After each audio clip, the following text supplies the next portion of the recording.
Little Clark Petrikov leaned on his elbow, cupping his chin in his hand, and scowled at the open page of the book propped on his desk. He enjoyed reading, but he had definite opinions about what made a story interesting and what defined sheer drudgery. Today's lesson from McGuffey's eclectic fourth reader definitely fell into the latter category. In fact, it had been better than a week since his teacher, Miss Abigail Jones, had seen fit to assign any reading material little Clark considered worth the time and effort it took to keep still and concentrate. He flipped back a few pages and read once more the Speech of Logan, Chief of the Mingos. Now, that was a story. It told of robbery and massacre and Indian war, and even the speech itself stirred little Clark's emotions, especially its poignant ending. Logan never felt fear. He will not turn on his heel to save his life. Who is there to mourn Logan? Not one. Little Clark could picture the chief, standing with arms folded and chin defiantly raised as he defended his people, and the picture was an appealing one. By contrast, today's lesson had to be the most boring and meaningless little Clark had ever been assigned in all his 12 years of life. With a sour expression, he turned back to Elevated Character of Woman and forced himself to read section 7, where he'd left off. His frown deepened as he read the author's question, what constitutes the center of every home?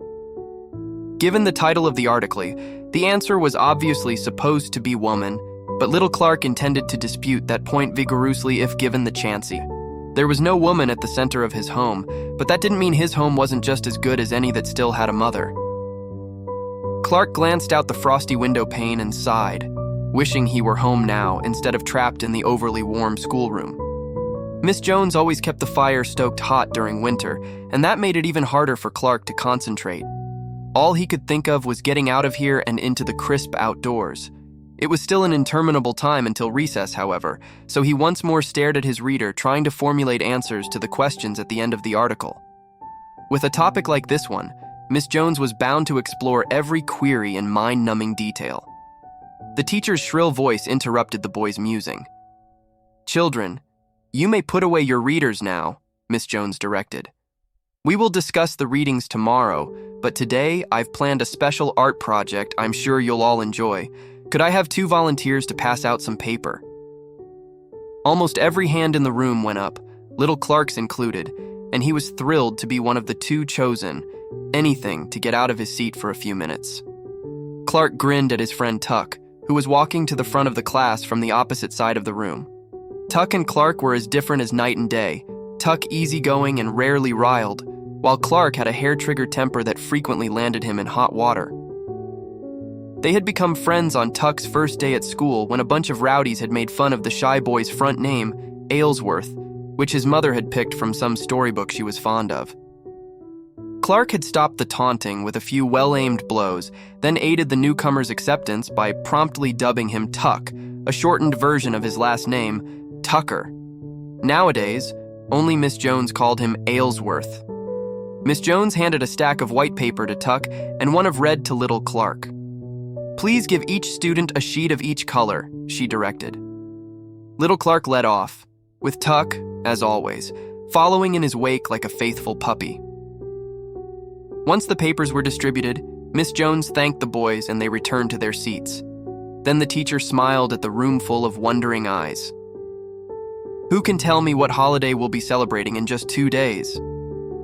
Several hands were quickly raised, but not Clark's this time. He knew the answer as well as any of the others, but he wasn't about to bring up that subject.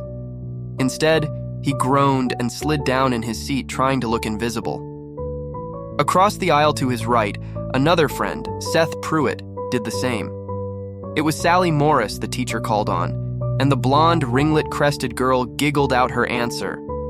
"Valentine's Day, Miss Jones." "That's correct," Miss Jones responded, barely keeping a girlish giggle out of her own voice. But her tone sharpened immediately as she spied 2 examples of inappropriate posture at the back of the class. "Seth and Clark, sit up straight, please, and pay attention." Exchanging a look of commiseration, both boys complied. Miss Jones's pointed chin nodded in satisfaction, and she continued. "Now, as a special treat, I'm going to allow you to take some class time to make and exchange valentines. Let me show you an example of the kind we'll be making." She held up a red heart with a border of white. "Now look closely," she instructed, as she rogered back 2 cutout flaps in the center of the red heart to reveal a drawing of a dark-haired, handsome man on the white paper underneath. Little Clark couldn't be sure from his seat near the back of the room, but to him that picture looked an awful lot like his oldest brother Adrian. He moaned softly. It would be just his luck for the schoolmarm to get a crush on Adrian. Little Clark figured life couldn't get much worse than having the 2 most bookish people he knew gang up on him. "We'll only be cutting out the hearts today," Miss Jones continued, "so you'll have until tomorrow to decide whose picture you'll draw." A girl's hand waved through the air. "How do we know who to draw?" she asked. Miss Jones smiled in response and held up her valentine. "I know most of you can't see this example clearly, but there are words written above and below the doorway." She pointed to the words. "They say, 'This is who sits on the throne of my heart.' So you'll draw a picture of the person that describes, and that's the person who will receive your valentine when it is completed. Won't that be romantic?" Little Clark buried his face in his hands and moaned again, audibly this time. Even reading Elevated Character of Woman hadn't been as horrible as this mushy-gushy assignment. "That will be enough, Clark," Miss Jones dictated sternly. "Do you wish me to send another note home to your father?" Little Clark's head jerked up at once. "No, ma'am." He hadn't forgotten the consequences Pa had made it out after reading that note last week. "Then I will expect you to give this assignment your best effort, young man." The boy's hand shot up. "Will it be graded?" There was no missing the obvious plea that the answer would be no. Miss Jones sighed. "Yes, of course it will be graded, Clark. How else would I get you and your less than illustrious cohorts to complete it?" A brown-eyed girl raised her hand. "Miss Jones," she called, successfully diverting the teacher's attention from her friend Clark. Miss Jones turned to face the girl. "Yes, Belle, did you have a question?" Belle Edwards nodded briskly. "I was wondering if the valentine was supposed to go to someone here at school. You said we'd be exchanging them." "Well, I won't restrict you," Miss Jones replied. "You may address your valentine to whomever you please, but I feel confident most of you will choose a classmate to receive your tribute." Another hand was shyly raised. "May we use colored pencils, Miss Jones?" Bessie Featherfoot queried. "I have a set of Faber's pencils at home that I could bring." "Certainly, bring them, and I hope others will do the same," Miss Jones said. "I've purchased 2 sets for classroom use, but the more we have, the more can work at once." She passed out scissors and stiff paper hearts to the first person in each row. "I'm afraid you'll have to share these as well, the school budget being what it is. Draw around the patterns to make a red heart and a larger white one, then pass the patterns to the next in line before you begin to cut. When you've cut both hearts and the doorway in the red heart, neatly letter the words above and below it." She picked up a book from her desk. "I'll read as you work, so those of you who are waiting your turn for the patterns and scissors won't be bored just sitting there. In honor of the season, I've chosen one of the immortal bard's most famous plays, Romeo and Juliet." Forced into silence by the threat of a note to his father, little Clark settled for rolling his eyes in utter misery. He'd only thought Elevated Character of Woman was the most boring and meaningless reading material Miss Jones could come up with. A love story by Shakespeare was definitely worse. As Miss Jones droned away at the tale of the star-crossed lovers, little Clark stared at the sheet of red paper on his desk. He knew he had to wait his turn for the patterns and scissors since, without them, his chances of constructing a heart that would earn him anything better than a failing mark were absolutely nil. But he couldn't stand the enforced idleness with nothing to do but listen to that romantic drivel gushing from his teacher. To occupy his time, he pulled out his pocket knife and began to whittle tiny pieces off the corners of the red paper. He'd visually sized up the valentine he was supposed to copy and was sure he had plenty of paper to spare. Clark had amassed quite a pile of shavings, a good quantity spilling over onto the floor, when a soft snore made him glance to his right. He grinned as he saw Seth, head resting on his folded arms, snoozing away. A better choice than whittling paper, Clark thought, as long as you didn't get caught. As the volume of the snoring increased, however, Clark knew his friend was crossing a line where getting caught was almost a certainty. Wanting to spare Seth one of Miss Jones's more unique brands of discipline, Clark started to reach across the aisle to shake him awake. too late. Miss Jones had stopped reading and was already making her way down the aisle toward the slumbering scholar. Little Clark hastily withdrew his hand. No sense in both of them getting into trouble. "Seth Pruitt, you wake up this instant," Miss Jones ordered, rogering over to grasp the boy's shoulder and shake him when mere words did not rouse him.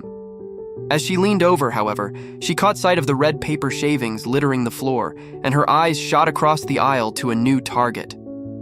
"Little Clark Petrikoff, what is the meaning of this?" she demanded stridently.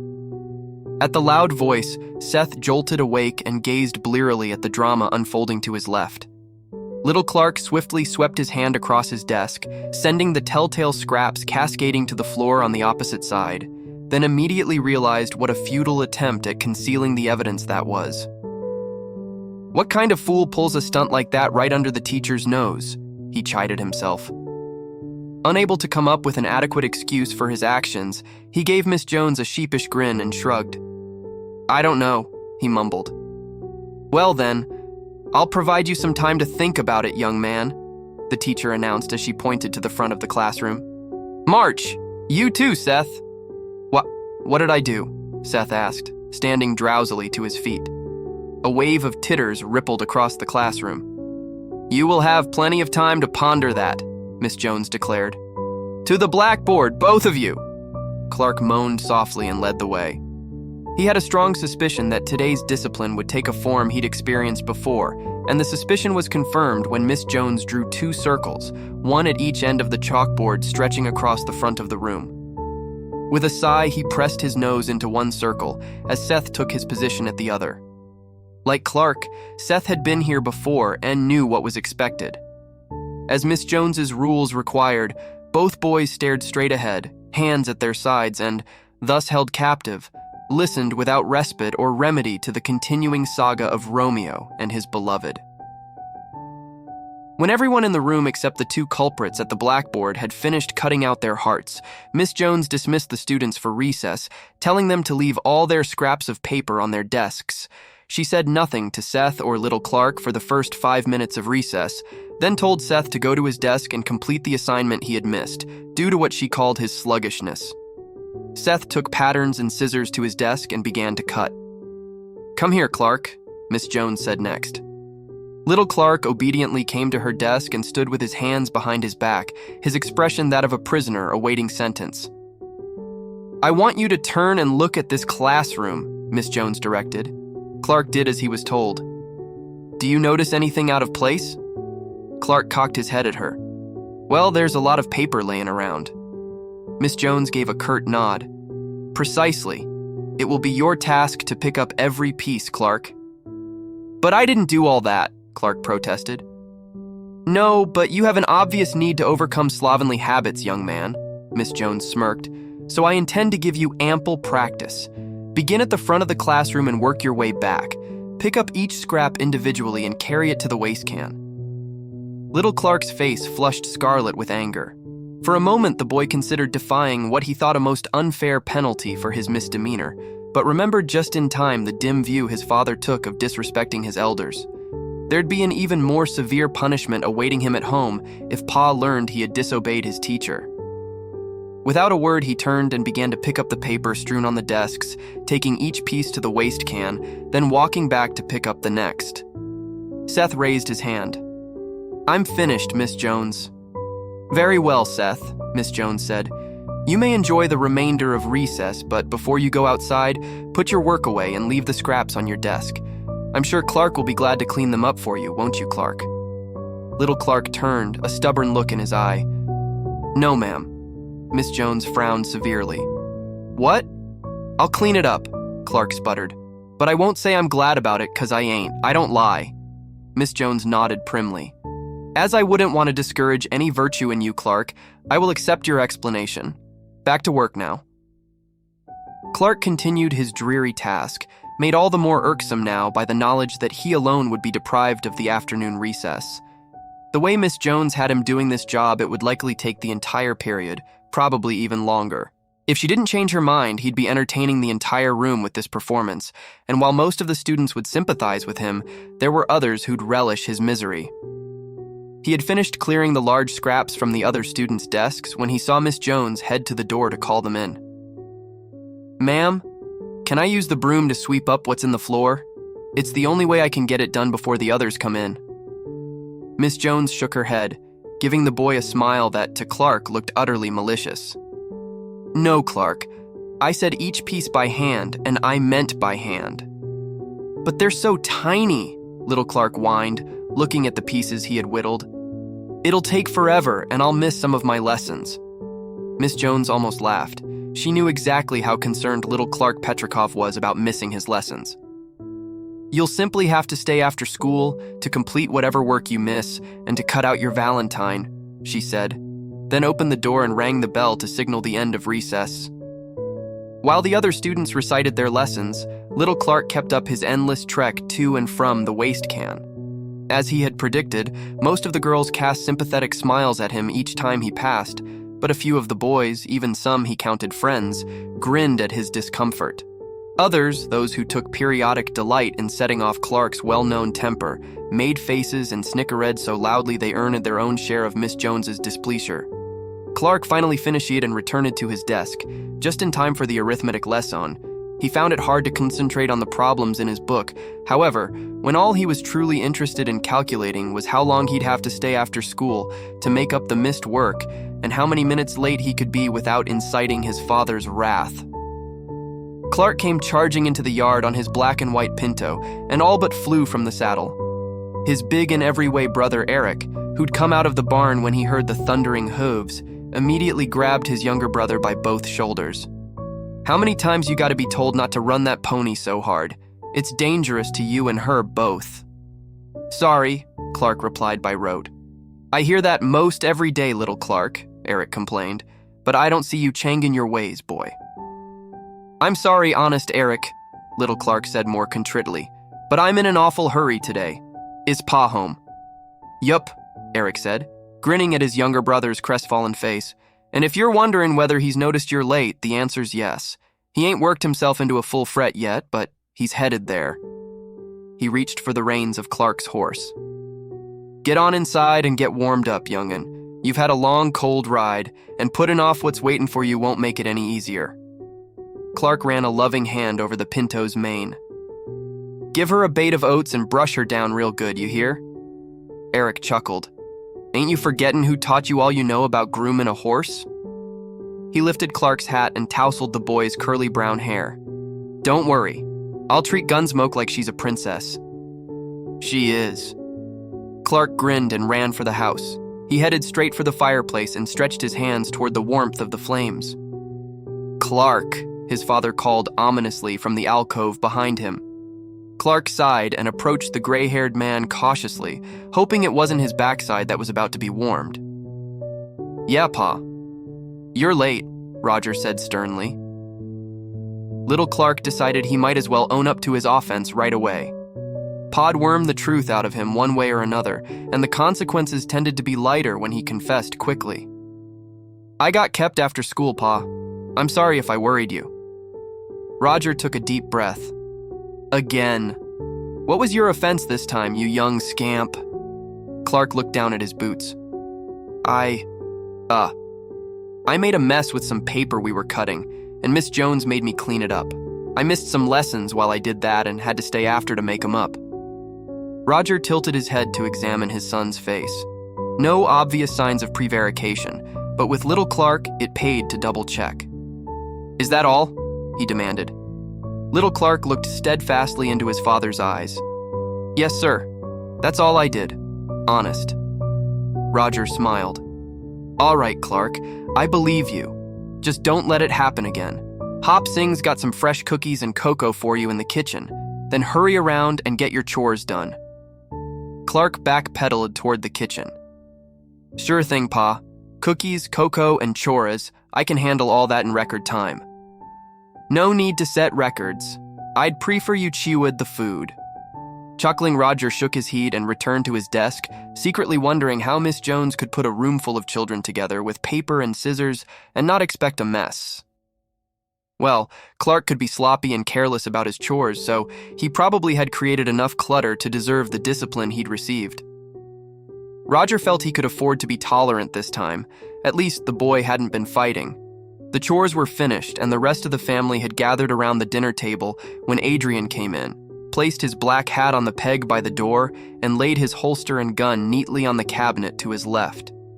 Sliding into his place at the foot of the table, he apologized. "Sorry I'm late, Pa." Roger acknowledged the words with a nod and motioned for Eric to pass his older brother the meat platter. Little Clark wondered, not for the first time, why Adrian almost never had to explain his tardiness. Pa just seemed to trust that his oldest son would have a good reason for any delay, and while Clark had to admit that was usually true, he thought, in simple fairness, Adrian should have to account for his movements just like his youngest brother did. After filling his father in on the work he'd accomplished that afternoon, Adrian turned amiably to the boy seated on his left. "How was your day, little Clark?" he asked. "School go okay?"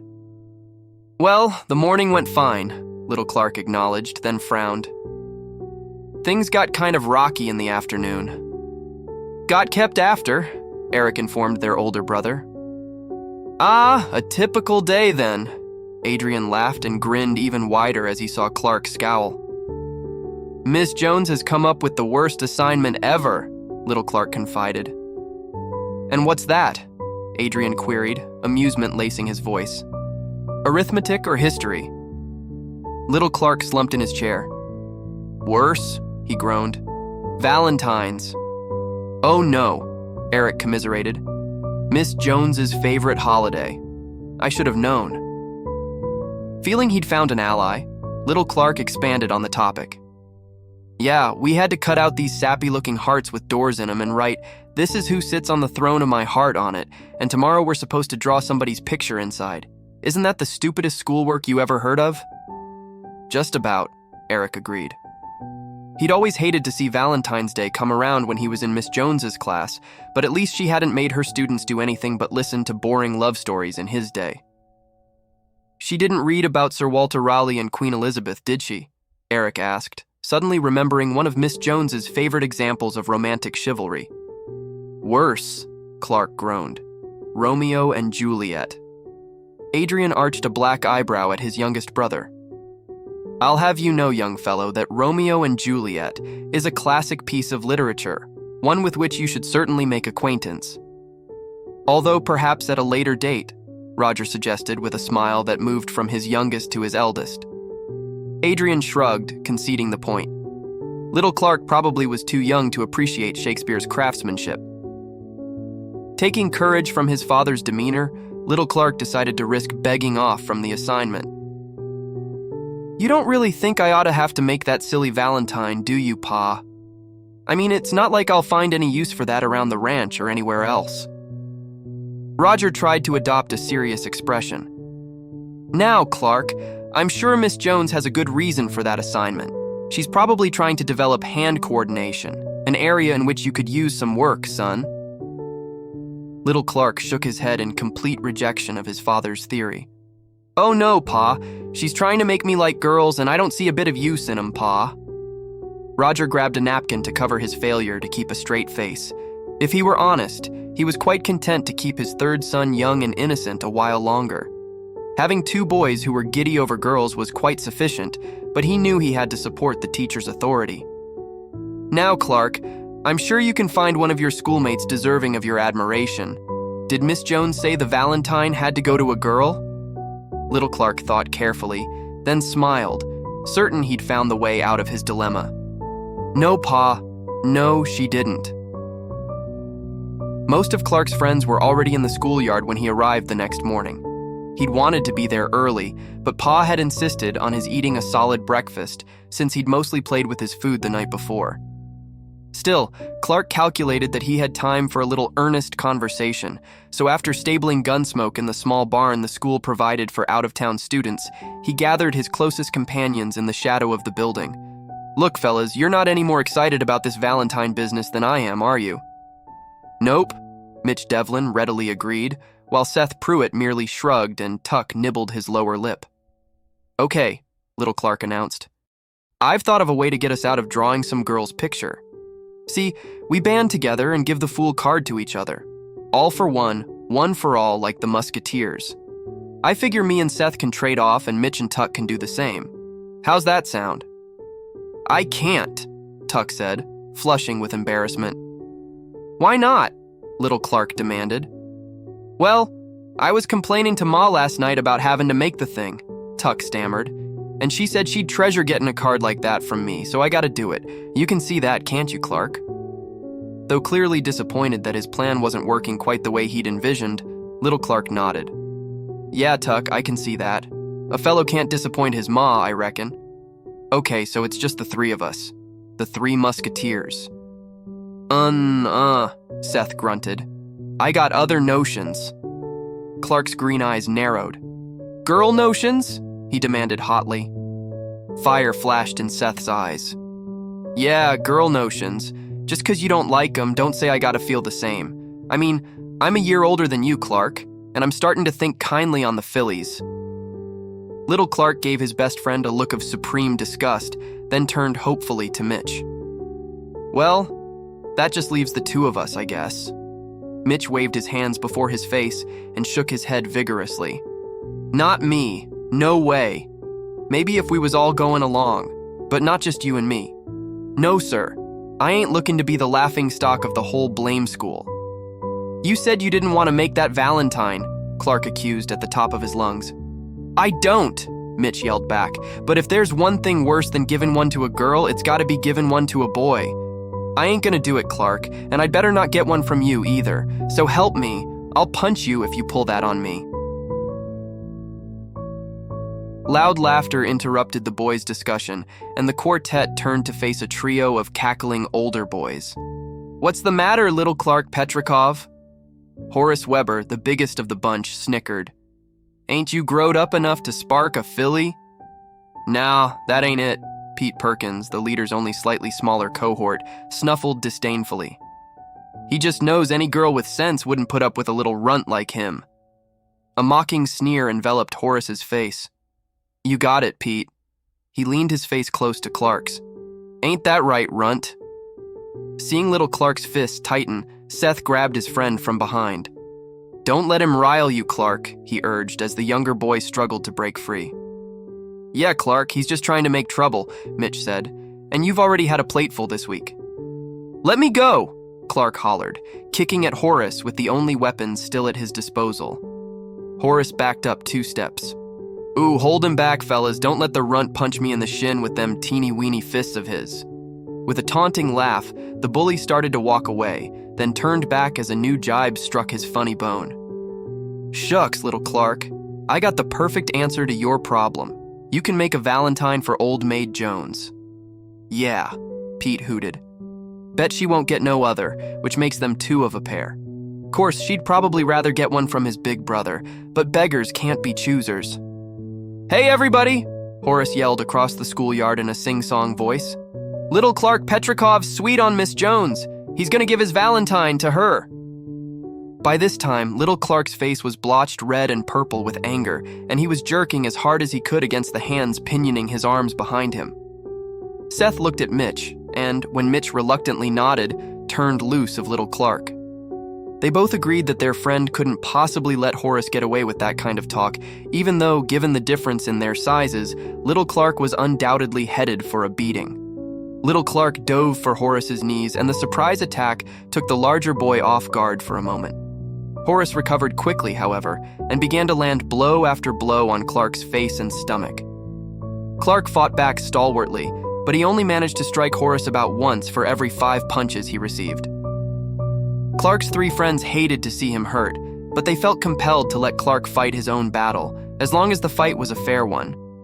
It stopped being fair when first Pete and then the 3rd ruffian began to pummel the Petrikov boy. After only a second's hesitation, Mitch, Seth, and even shy, gentle Tuck flew into the fray in defense of their friend. Fight! Fight! Some boys not involved in the original argument yelled, and everyone within earshot came running. Soon, all the children surrounded the 7 boys scuffling on the ground in the free-for-all.